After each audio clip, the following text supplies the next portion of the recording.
Here he is, the one, the only... Oh, that's me. He was comedy's great anarchist, a sharp, rude thorn in the hide of American propriety. And funny enough, we loved him for it. Now, what do you got to say to me?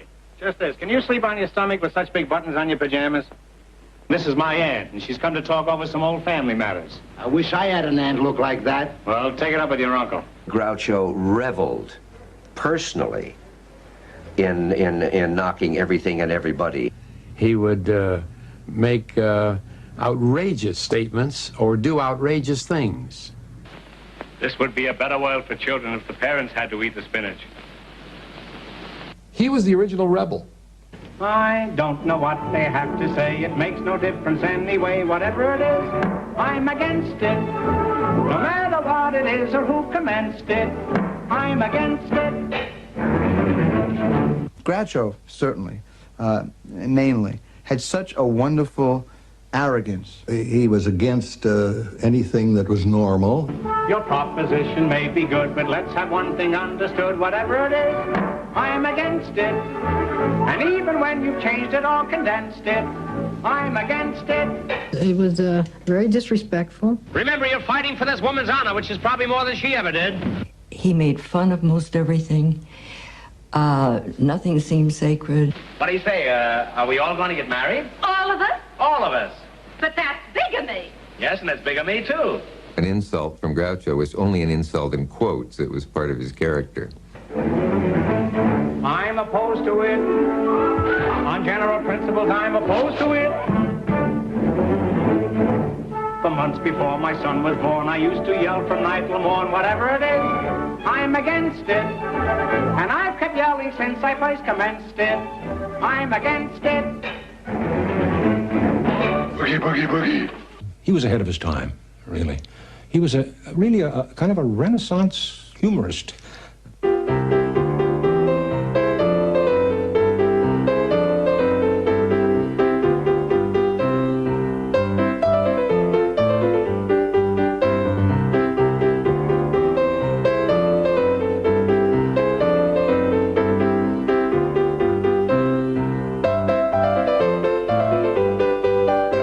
He was one of the brightest men overall that I've ever met. He seemed to have so much confidence. He was a parent. He was very funny at times. He was very serious at times. He was very moody. He had a streak of sentimentality, Groucho did. He kept friends an awfully long time. He was a depressed man who suffered, I think, not only clinical bouts of depression, but, well, problems with his family and wives. I have never seen Groucho when his guard was down. From the vaudeville stage to Broadway, from movies to radio to You Bet Your Life on television, Groucho Marx ruled the comic roost for the better part of 7 decades. For a poor Jewish boy without an education, it was his escape from poverty and his entree into the world of art. His wit was exhilaratingly destructive. It spared no one who crossed its path. And no pomposity was safe in Groucho's presence. His skill at puncturing the pompous balloon was marvelous. And you can say it was a real love match. We married for money. Eh, my shrinking Violet? Say, it wouldn't hurt you to shrink 30 or 40 pounds. Oh, you impudent cad. I'll report you to your paper. I'll thank you to let me do the reporting. Is it true you're getting a divorce as soon as your husband recovers his eyesight? Is it true you wash your hair in clam broth? Is it true you used to dance in a flea circus? This is outrageous. Throughout his life, he sought the companionship of writers because in his deepest heart, he wanted to be acclaimed as an author, not a performer. A romantic, he married for love and drove his wives away with his caustic tongue. For Groucho, comedy was an offensive weapon he used as a defense against an often hostile world. Everybody's trying to ingratiate himself with the audience, like Groucho. He took such a chance at being disliked. Why, I've never been so insulted in my life. Well, it's early yet. $9.40? This is an outrage. If I were you, I wouldn't pay it. He would turn from the screen to the audience. He was the one that did the first asides I'd ever seen. I love good music. So do I. Let's get out of here. Sit down. I've got to stay here. But there's no reason why you folks shouldn't go out into the lobby till this thing blows over. The high literary quality of the humor, oh boy, highly sophisticated, but combined with extremely broad physical humor. Did someone call me Schnorrer? Hooray, hooray, hooray! He went into the jungles where all the monkeys throw nuts. If I stay here, I'll go nuts. Hooray, hooray, hooray! But it wasn't physical comedy that made Groucho famous. It was his incomparable way with words. Groucho could exist only in sound. Unlike Charlie Chaplin, the master of silent comedy. I played tennis with Charlie Chaplin. And Charlie, he turned around to me and he said, gee, I envy you. I said, you envy me? Why? He says, I wish I could talk on the screen the way you do. And I found this kind of, such an ironical statement. And he was the greatest comedian, I think, that there's ever been. Stage, screen, any place, clowns and everything, all over the world. There's never been anybody as good as him. And he's sitting there envying me because I could talk. And now, on with the opera. Let joy be unconfined. Let there be dancing in the streets, drinking in the saloons, and necking in the parlor. Play, Don. The idiocy of his way of thinking, which was so wonderful. In all my years of medicine, I have no years of medicine. Why, you don't know the first thing about medicine. And don't point that beard at me. It might go off. In the films, Groucho was the theater of the absurd. His perception on reality, seemed so surreal to me. Pardon me while I have a strange interlude. Why, you couple of baboons? What makes you think I'd marry either one of you? The best one I think I ever did was in Animal Crackers, where I had a scene where we had gone to Africa to hunt. I was supposed to be a huntsman or something. And the first morning I said, we got up at 6 o'clock in the morning, had a good breakfast, and we're back in bed at 7. That was the opening line. And then we went hunting, and I caught an elephant. I caught an elephant in my pajamas. How he got in my pajamas, I'll never know. And then I said, I had this elephant, and I didn't know what to do with him, because I wanted to remove the tusks, and they're very difficult to remove from an elephant, because they're very powerful and very strong. I says, on the other hand, in Alabama, the Tuscaloosa, and I think that's as good a point. There's a certain musical rhythm that they had, that the Marx Brothers really had, and he's retained that rhythm. He would tell certain jokes over and over, and what was magnificent was they always had that perfect, that perfect timing. It is so distinctive, and the rhythms and the readings, they were very special, but that all stems from a sense of music. Hello? I must be going. I cannot stay. I came to say I must be going. I'm glad I came, but just the same, I must be going. La la. He was not an overnight sensation. He was a person that, and his brothers, were doing the same thing for years and years and years before they really caught on. I mean, in vaudeville, they were okay. In 1905, 14-year-old Julius Henry Marx began his show business career as a boy singer in vaudeville.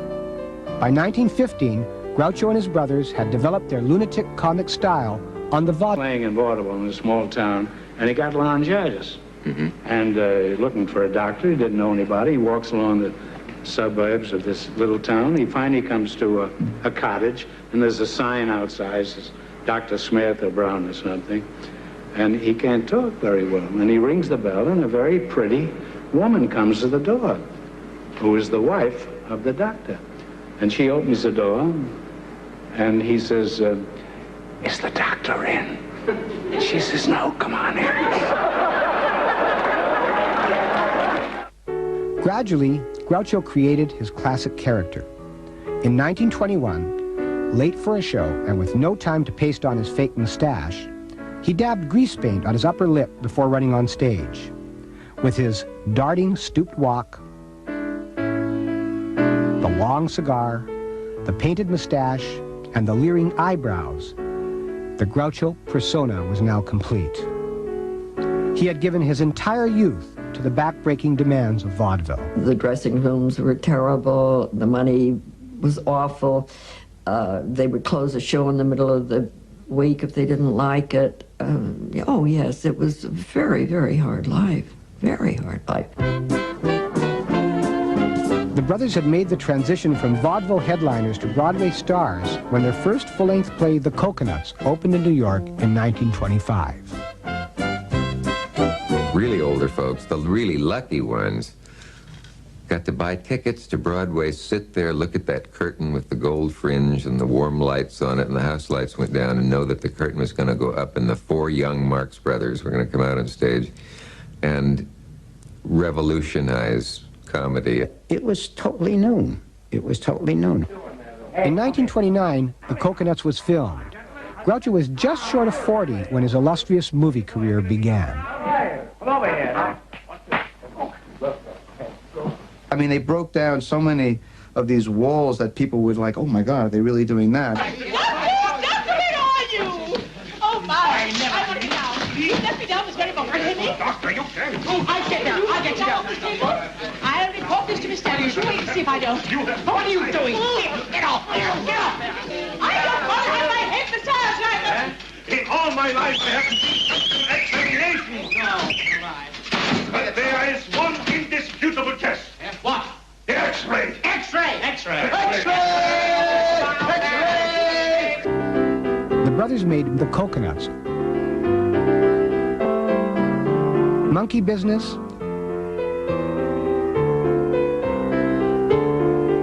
Horse Feathers,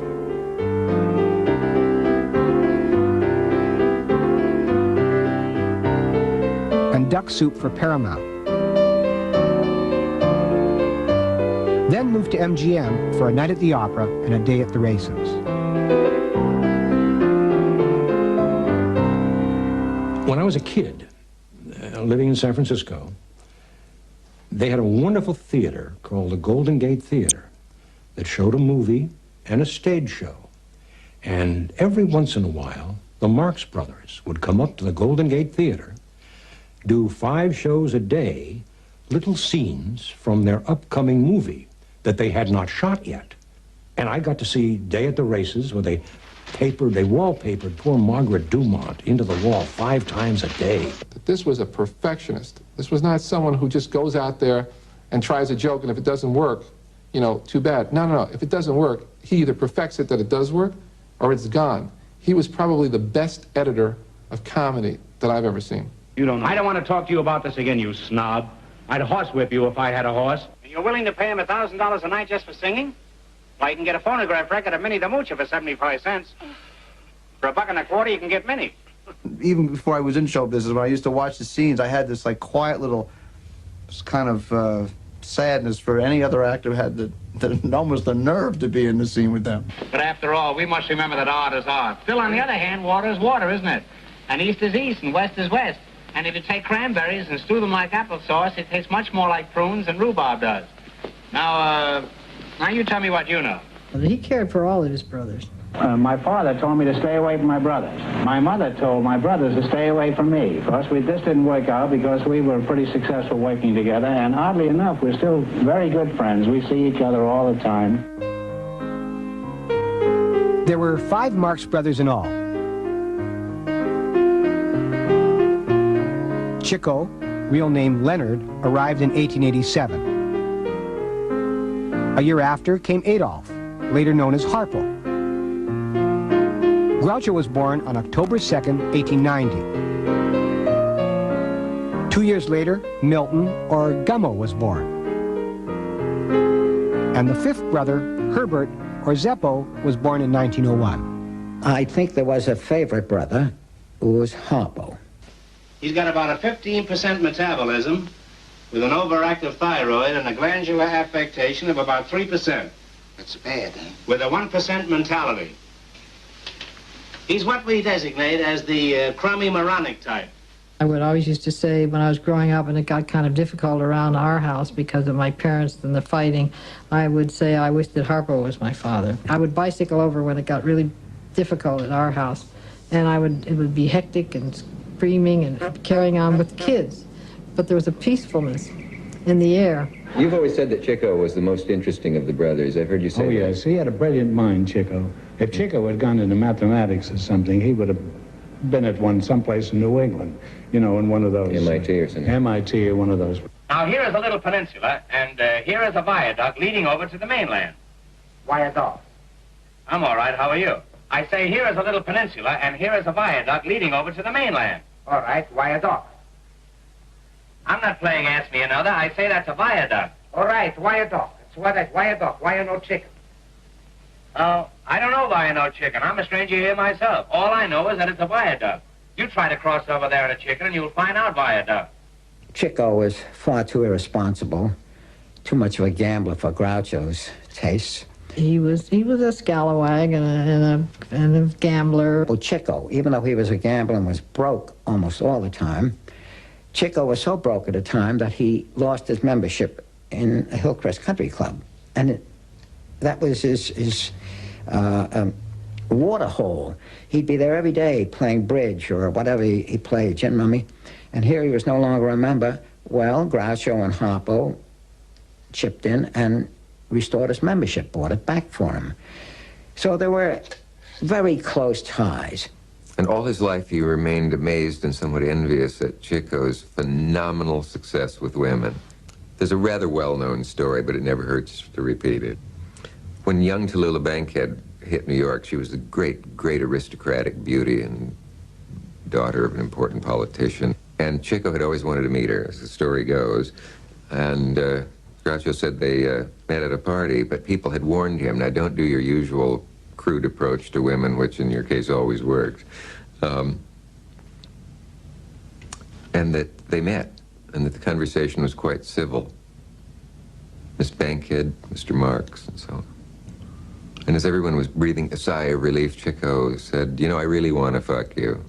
And she said, and so you shall, you old-fashioned boy. Now, I'll tell you, Doctor. My brother thinks he's a chicken.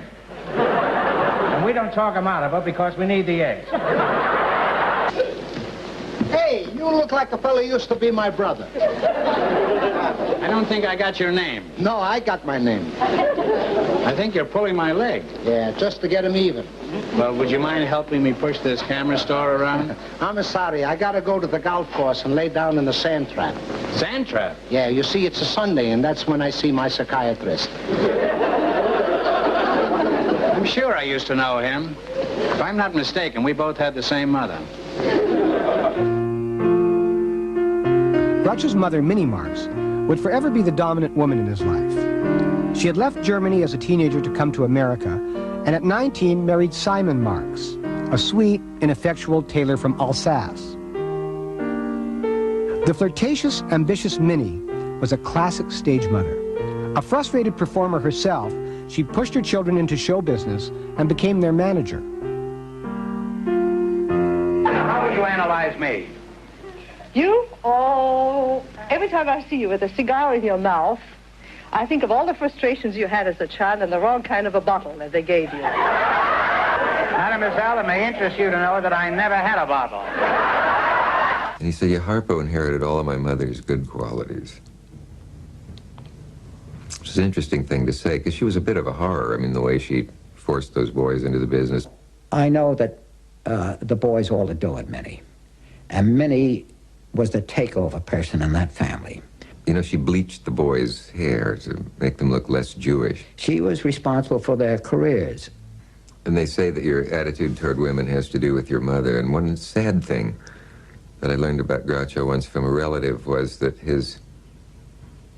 they said that his mother made it clear that he was the least favorite brother, or least favorite son. I don't know a thing about women, Groucho once said. I'm a sucker for a pretty face. Show's over. Let's go. Come on. We will see you again some other time. Groucho was very fond of women. He really was. He liked women, but not to pal around with. One of them goes around with a black mustache. So do I. If I had my choice, I'd go around with a little blonde. He had girls. He dated a lot of girls, and I didn't like any of them because they were, well, because probably I was jealous, but also because they were young and dumb. You know, you two girls have everything. You're tall and short and slim and stout and blonde and brunette. And that's just the kind of a girl I crave. He loved women, but he was a sexist. He didn't think of women as friends. Where's all those farmers' daughters I've been hearing about for years? He always said to me, don't throw the ball like a girl, throw the ball like a boy. Don't play tennis like a girl, play tennis. Everything had to be like a boy. And so I grew up thinking that males were superior. Are you a man or a mouse? You put a piece of cheese down there and you'll find out. You see, I'm not happy with my husband. He should have married some little housewife. Madam, I resent that. Some of my best friends are housewives. Well, let's not waste any time. Why don't the three of us neck? No. That's the first time I ever enjoyed saying no.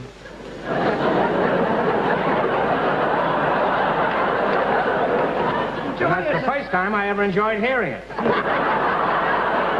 Enjoy yourselves, darling. It's later than you think. That's what I say. It's later than you think. Come on, children, let's neck. Groucho, Ethel does not neck, and neither do I. Speak for yourself, darling.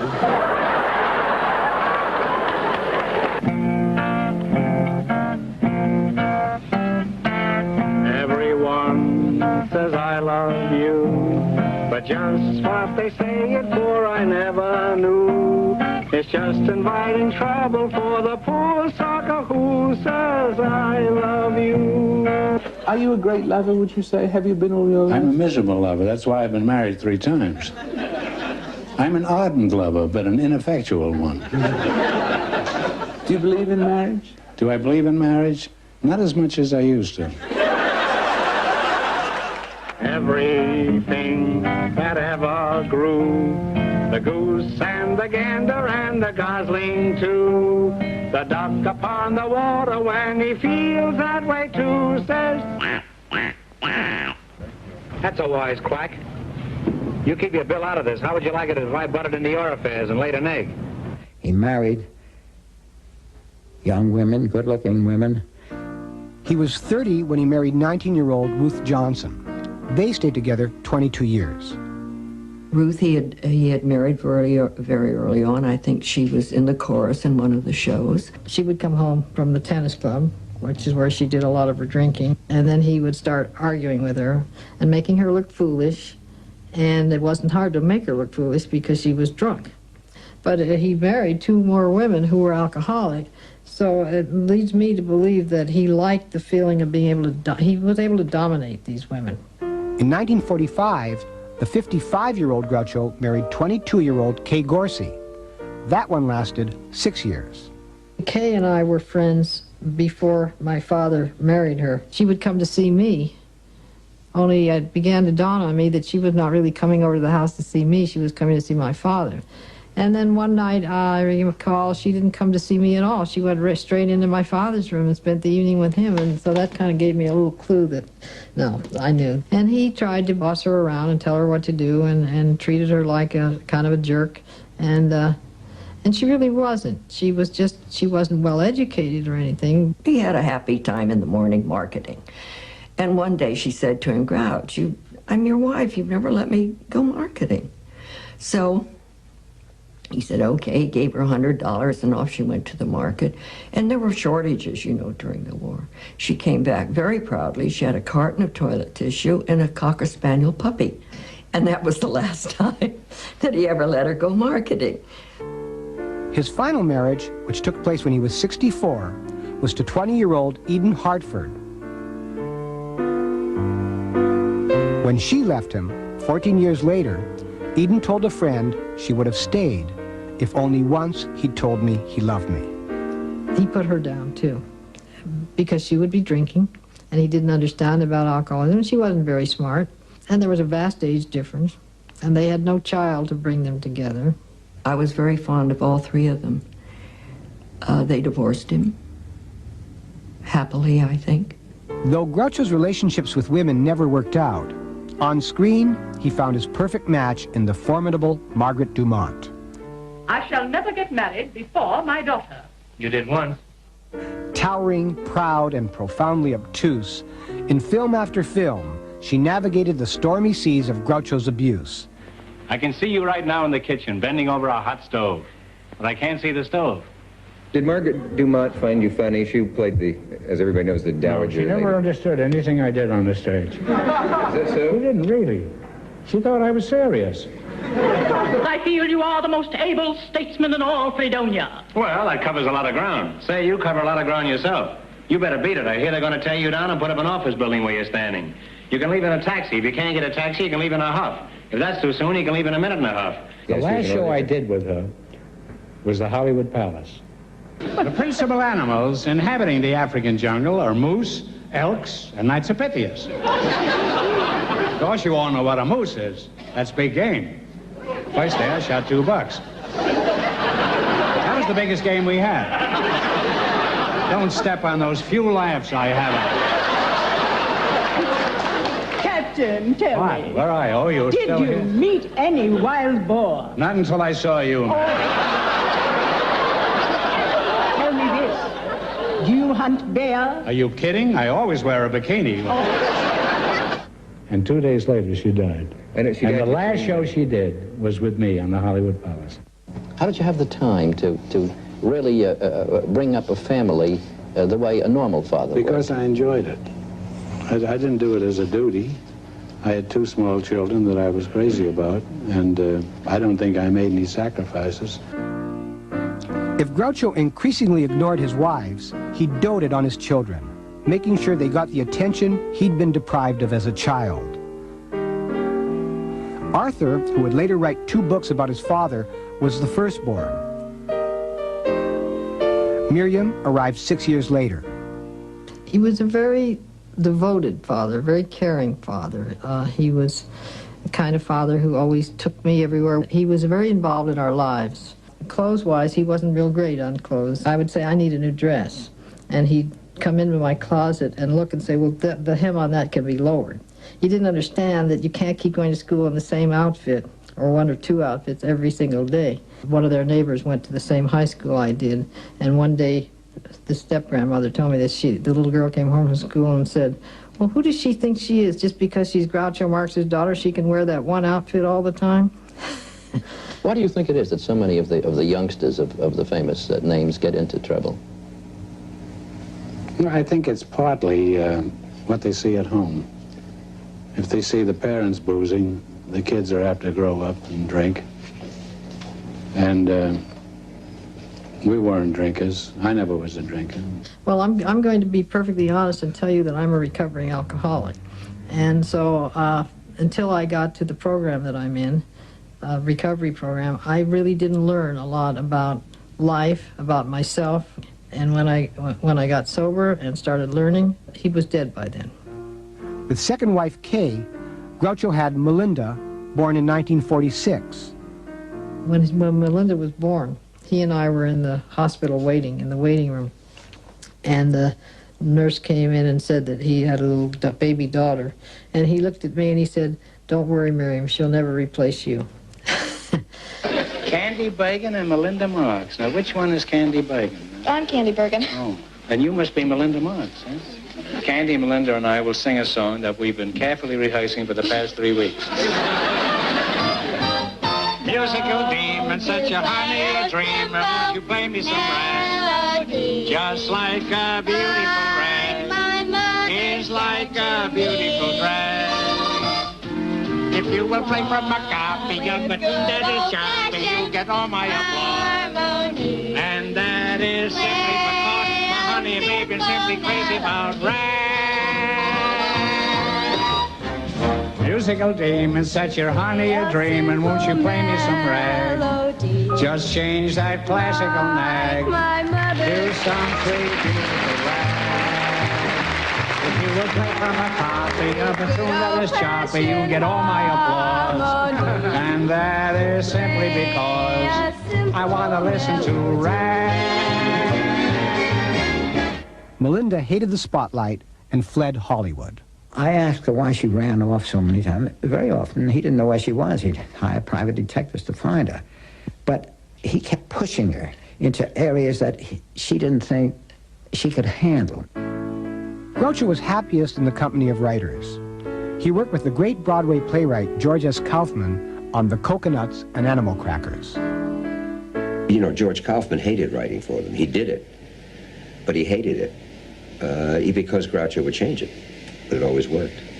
Well, you don't change George Kaufman, you know, unless you're pretty damn good. He said, you know, Kaufman said to me once, my greatest compliment, you're the only actor I'd allow to ad-lib in something I wrote. Groucho's best friend, journalist Arthur Sheikman, collaborated with Groucho on books and sketches. Also in the Groucho inner circle were screenwriter Nunnally Johnson, songwriter Harry Ruby, and Nat Perrin, whom Groucho brought to Hollywood to work on Monkey Business. With longtime friend Norman Krasna, he wrote his only play, Time for Elizabeth. I think Groucho would rather have been a successful and famous writer than as a performer. And he, oddly enough, would refer to himself as a writer. He wrote well. As a writer, Groucho's published works included memoirs, letters, and a comical look at the IRS.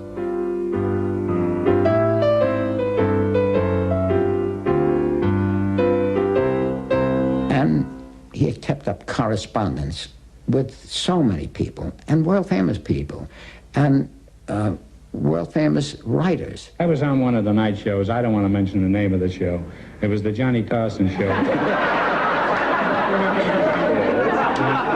I had mentioned that I had written a book of letters, it's called, by Groucho Marx, with all these notable people on. And the next day I got a letter from the head of the Congressional Library in Washington. Not a letter, phone call. And they asked me if they could have the original letters, which I sent to them. And if any time you're in Washington, you go to the Congressional Library and you can read my book there. And it's 2 cents a day, by the way. This is true. I'm probably the only actor in the last 40, 50 years that had a book in the Congressional Library. Well, I'm very proud of that. He never seemed to like when a letter stopped. There was always a P.S. in every letter I've got from him. And it would be an utter, witty, funny, strange non sequitur. He'd been talking about Alexander Wolcott, because I'd asked about Wolcott, and this wonderful prose he wrote about Wolcott. He talked about him for great length, and said, I hope this answers most of your questions. I have to go now, Groucho. P.S. Have you ever noticed that Peter O'Toole has a double phallic name? And he was not a formally educated person, and I think it bugged him. Didn't bug anybody else. We used to go to school in the morning. My mother always fixed sandwiches for us in the morning to go to school, because we lived in 93rd and the school was at 93rd. But by the time we got to school, we were hungry again. So we always ate our lunch, and then we went home and had lunch again in 93rd. My mother was always so astonished. She said, I prepared lunch for you. Why don't you eat it? She says, we ate that on the way to school. This is why I didn't get an education. And since you went to the University of Yale, I was thrown out of the hotel in New Haven. You can take great performers of Laurel and Hardy or W.C. Fields or this and that's a good way to point it out. No way that the intelligence or the literacy of what they were saying had anything to do with the resultant comedy, great as it was, but it had everything to do with Groucho. Where would this college be without football? Have we got a stadium? Yes. Have we got a college? Yes. Well, we can't support both. Tomorrow we start tearing down the college. But Professor, where will the students sleep? Where they always sleep, in the classroom. He had started his career as a boy soprano, and music remained a passion throughout his life. I love a piano. I love a piano. I'd love to have somebody play upon a piano, a grand piano. It simply carries me away. a fine way to treat a Steinway. I love to run my fingers o'er the keys, the ivories, and with the pedal, I'd love to meddle when Paderewski comes his way. I'm so excited, if I'm delighted, to hear that long-haired genius play. Keep your finger, keep your bow, give me a P-I-A-N-O-O-O. I love to sit right beside an upright or a high-tone baby grand. A couple of times I played piano at Groucho's house, and I remember one time specifically, there was other people in the room. I just thought I was the greatest thing since Paderewski because Groucho didn't say anything for about a minute. He just listened. I thought that was the height of compliments. He was quite musical, and he sang on key, and he had just a natural gift for that. Oh, Lydia, say, have you met Lydia? Oh, Lydia, the tattooed lady. When her muscles start relaxing, off the hill comes Andrew Jackson. Lydia, oh, Lydia, that encyclopedia. Oh, Lydia, the champ of them all. For 2 bits she will do a mazurka in jazz with a view of Niagara that nobody has. And on a clear day you can see Alcatraz. You can learn a lot from Lydia. I don't believe that you could ever have been a real close and intimate friend of Groucho's. He was friendly to a lot of people. If you couldn't sing harmony. But people like Harry Ruby. I've had 3 letters from your friend Harry Ruby in as many days. He's a congenital idiot. And a compulsive letter writer. He is. Harry Ruby is the great songwriter also. I thought I'd slip that in. He's a great friend of mine, too. Oh. And he's written virtually all the songs that I sing. This man is allegedly a composer and can only play in 1 key. Berlin only plays in 1 or 2. Beethoven played in every key. Yeah. But he's not on the show. No, he's... You know why, don't you? He wouldn't wait for this money. I want to ask you something. Why did you put this lyric here? Don't you know the song yet? No, I don't know it by heart. Do you know it by the piano? Yeah. Window cleaning's not a thing to rave about. It won't get you in the Hall of Fame. Oh, wait a minute, you can do better than that, can't you? What become of those fancy twirls of yesteryear? Groucho, please don't pick on me. I play by ear the same as you sing. I've got a frog in my throat. You got what? Frog in my throat. Let's see. By God, he has, too. There was a time when he suddenly discovered Gilbert and Sullivan. Well, anytime he came to his home, you had to listen to Gilbert and Sullivan. If you're having dinner there twice a week and you have to listen to Gilbert and Sullivan each time, it gets painful after a few months. Yum, yum. To think how entirely my happiness is wrapped up in that little parcel. Really, it hardly seems worthwhile. Oh, matrimony. Oh, What's the matter? Can't you see that I'm soliloquizing? We used to do a couple of little Gilbert and Sullivan things, because, you know, a lot of the material that was written for him was kind of Gilbert and Sullivan-y because it had all those wonderful, quick little words and things like that. Once he was doing Titwell when he came to the line, if you remain callous and obdurate, I shall perish. And he stopped and he said, can I just stop the band for a minute? How many people in this audience know what obdurate means? I don't think any hands went up. And he said, I'm not going to finish a song for an illiterate audience. And if you remain callous and obdurate, I shall perish as he did, and you will know why. Though I probably shall not exclaim as I die. Oh, willow, titwillow, titwillow.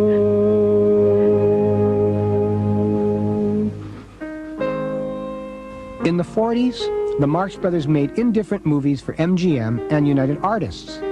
Groucho, his first marriage over, was a lonely man, uncertain of his future and finding only sporadic work in radio. For a man who required the limelight and always worried about money, these were difficult days. He once said to MFK Fisher, we were terribly poor boys, 4 in a bed, so forth and so forth. And he said, if I'm ever poor again, I'll have to kill myself. He said, I can't handle it. I stand here shocked that you haven't been paid. No, I don't care. The money isn't important anyhow, as long as I get it. We three would make an ideal couple. Why, you've got beauty, charm, money. You have got money, haven't you? Because if you haven't, we can quit right now. He was always worried, even when he was well off, that he was going to wake up one morning and be broke. Hey, don't drink that poison. That's $4 an ounce. I got cleaned out in '29. I had $250,000 saved from many years of rooms without bath and Greek restaurants. And I lost it all in 48 hours. Added to his insomnia was the fact that he could remember a light bulb burning in some part of the house. And he said, when you've been through the Depression, you get up and turn it off, no matter how wealthy you get. We haven't been paid in 2 weeks, and we want our wages. Wages? You want to be wage slaves? Answer me that. No, of course not. But what makes wage slaves? Wages. I want you to be free. Remember, there's nothing like liberty, except Collier's in the Saturday Evening Post. Be free, my friends, one for all and all for me, and me for you, and 3 for 5, and 6 for a quarter. Groucho had a long period where he didn't work, and he was a very, very unhappy man. There was Burns and Allen, there was Jack Benny, all of the great comedians, Milton Berle, were going great guns. You Bet Your Life brought Groucho renewed fame and fortune. It ran successfully for 3 years on radio and for 11 years on NBC television. The Groucho Show, or You Bet Your Life, for want of a better title, was produced by a genius named John Goodell. There was a Walgreen 2-hour show, radio show, in which there were a lot of stars and shows participated in it. Now, on this show was Art Linkletter, and his partner is John Goodell. They've been together for many years on television and radio. And I did a scene with Bob Hope. And we both dropped the script on the floor and we started ad-libbing. And they ad-libbed for about 10 minutes, which is amazing. The amazing part is it wasn't dirty. You know, they were funny. And that amazed me. I wasn't thinking of Groucho as any possibility of doing a show where ad-libbing is involved. When I come off the stage, Goodell said to me, he says, hey, would you like to do a quiz show? And I said, well, I don't know, quiz show. That's about as low as you can sink in show business, isn't it, a quiz show? And he said, well, I flopped 4 times on the radio. I might try anything. I'll be competing with refrigerators, but that's okay. Today, nobody would buy that show. You go in to sell the show and you say, hey, we got a little guy with a mustache and glasses, and he sits on a stool, and he talks to people, and then they do a little quiz. No way you would sell this. It was the first time any comedy quiz format was used for basically a comedy show. We won the Peabody Award one year as the best comedy show, not the best quiz show. Ordinary people came on, and he'd ask them an ordinary question, and then he'd take their answer and twist it into what was really a comedy routine. Everybody came off second to Groucho. What about the men customers? Don't they ever try flirting with you? Oh, sometimes, No. but I show them my wedding ring. That only protects one finger. We had the secret word. And that's an interesting thing. The secret word, I just threw it in before the show went on air. We used to have on People Are Funny an alarm clock that would go off. And whenever it went off, somebody was talking would get $100. I said, well, let's do something like that on this one. And so the first person who said the secret word went $100. Well, it got in dictionaries, the secret word. If any of our couples say the secret word, the duck will drop down and pay him $100 extra bucks. Sorry, Duck, I haven't seen you lately. This is the word right here. Okay, Ducky, go on back up there and hatch those eggs and drop them on Fenneman. And that chemistry of George and Groucho was absolutely essential to make it work. And Groucho always said that I was the male Margaret Dumont. What is the secret word, Mr. Fenneman? Well, let's ask... I'm going to call... From now on, I'm going to call you Mr. Fenneman. All right, Groucho. Is that okay, George? That's fine. Of course, perfume evaporates quickly, but the best way to use it is on the wrists, behind the ears, and in the fold of the elbows, and of course, if they really want to be sophisticated, behind the knees. George! Come out here. Lift up your face.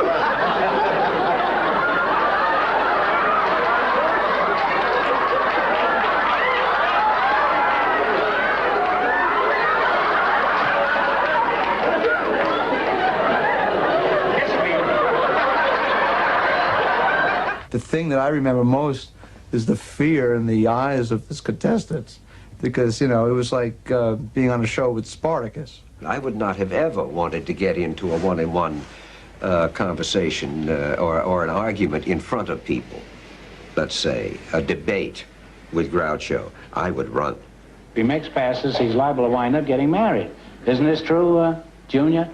Well, I don't think so. I think that if a man stays on his toes, he can stay single all his life.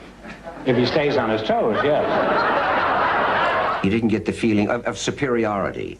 Or, get this one, you know, was that a zinger? Never. Never, never. I think that's why the people loved him. Well, in what way is your husband romantic, assuming that he is? Oh, man, have you ever been made love to by a Frenchman?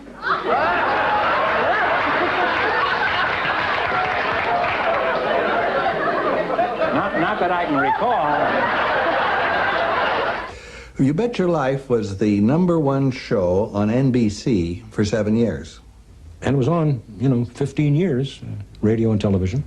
You had a girl, I imagine. How do you mean that? Well, I meant it in the nicest way you possibly could. He didn't like off-color humor. And he always used to say to me, and I still believe this, he said, if a comic has to be dirty to be funny, then he's not funny. Sure, you can get a cheap, easy laugh by being dirty, but I found out it wasn't worth it. And I don't want to be known as a dirty comedian anyhow. All he had to do was raise his eyebrows, and whatever you said had another meaning, but he didn't say a word. What have you learned after being 25 years in politics? Well, the old-fashioned way is still the best.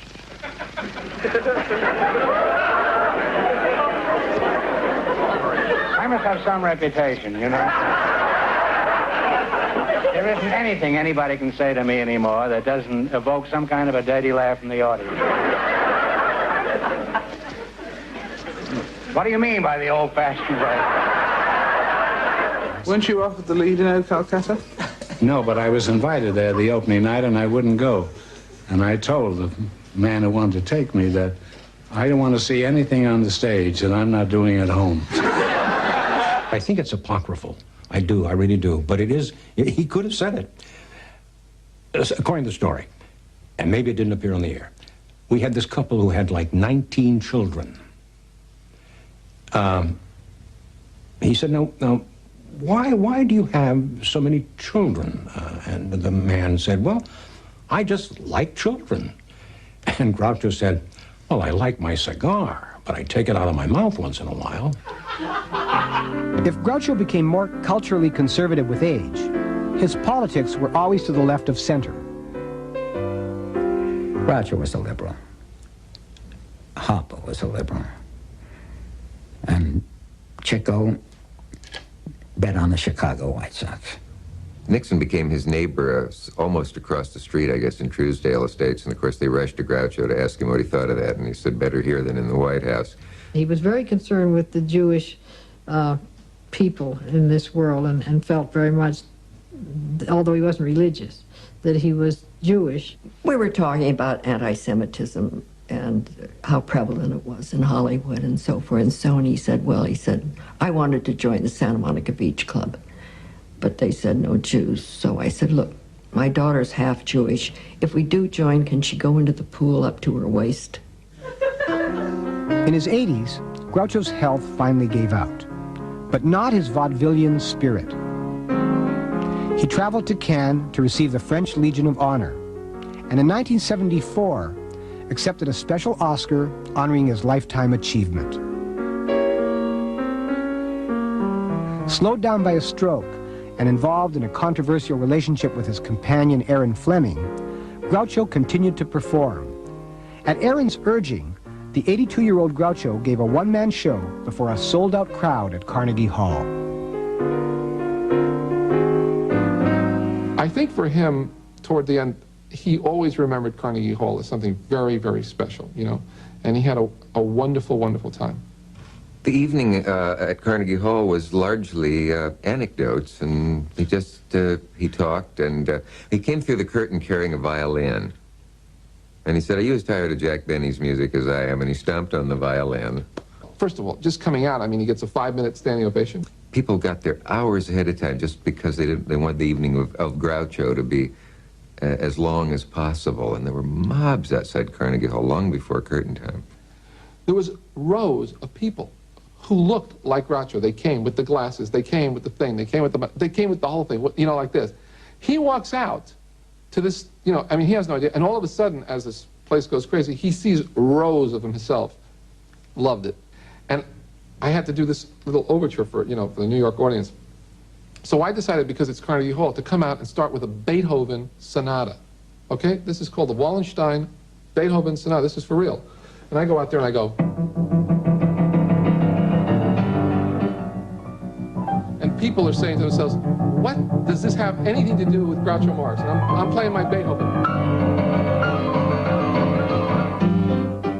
And then all of a sudden I go.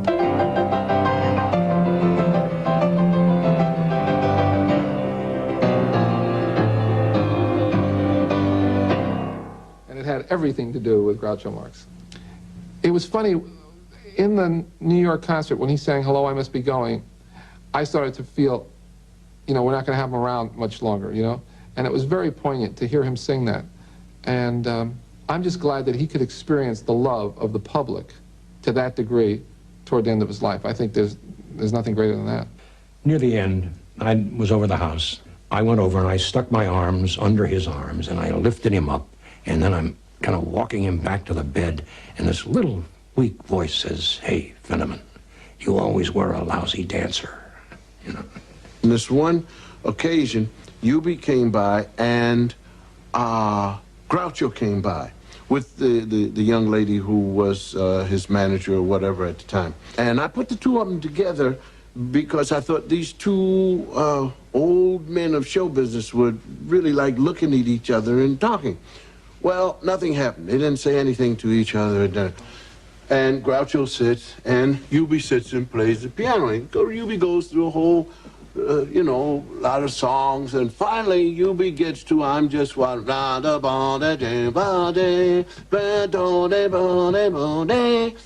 Groucho, who was like this, was coming up to the piano, and Eubie is playing, and Groucho is singing, and there, for the first time, this lady said, it was the first time that Groucho had gotten up to do anything like that. I think the nicest compliment I ever had that way was I was walking along the street in Beverly, and there was a Jewish woman on the side where I was, and there was a Jewish man. Finally, they stopped, and the woman came up to me, and she says, "Never die, just keep on living." Groucho Marx died on August 19, 1977, at age 86. He had spent a lifetime planting comic time bombs under our seats. The explosions of laughter he left us will be heard forever. When I think of him, interestingly enough, I don't think about him singing, I don't think about him being funny, I just think about him being very kind. I just sort of felt that he was saying, hey, you know, life is crazy and shh, little secret. I know it is, and watch what I do. Groucho was special. Terribly special. He was not just another funny man. Everybody who knew him said, you know, they worried about him, and he would be lonely, and he'd be depressed a lot, and he needed a Groucho Marx to cheer him up. He was the only person who couldn't have one.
in there.